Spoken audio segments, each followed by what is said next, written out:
ఈ లోకం తెలియజేస్తుంది, the most expensive thing in life is piece. సమాధానం, జాయ్, ఆనందం. ఈ రెండే అంట చాలా ఎక్స్పెన్సివ్. దీని కొరకు మనుషుడు ఎంతనా ఖర్చు పెడతాను రెడీ అంట. అందుకని ఒక వ్యక్తి డబ్బు సంపాదించిన తర్వాత నెక్స్ట్ ఏం ట్రై చేస్తాడు తెలుసా? ఆనందం కొరకు, సమాధానం కొరకు ట్రై చేస్తాడు.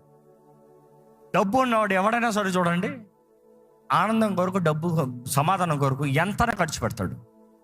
డబ్బు డబ్బు డబ్బు డబ్బు డబ్బు అంట. డబ్బు వచ్చిన తర్వాత ఏ ఆనందం దొరకదు. ఇప్పుడు నాకు ఆనందం కావాలని డబ్బుని ఇస్తావు. You see the transaction. ఎందుకంటే ఇక్కడ ఉన్న వారు కొంతమంది డబ్బును వెతుకుతున్నారేమో. డబ్బును వెతుకుతా మరలా ఆ డబ్బుని తీసుకెళ్ళి దేనికో ఇస్తావు. దేని కొరకు? ఆనందం కొరకు, సమాధానం కొరకు. కానీ యేసుప్రభువు అంటున్నాడు, నేను ఇస్తాను నీకు సమాధానం, నేను ఇస్తాను నీకు ఆనందం.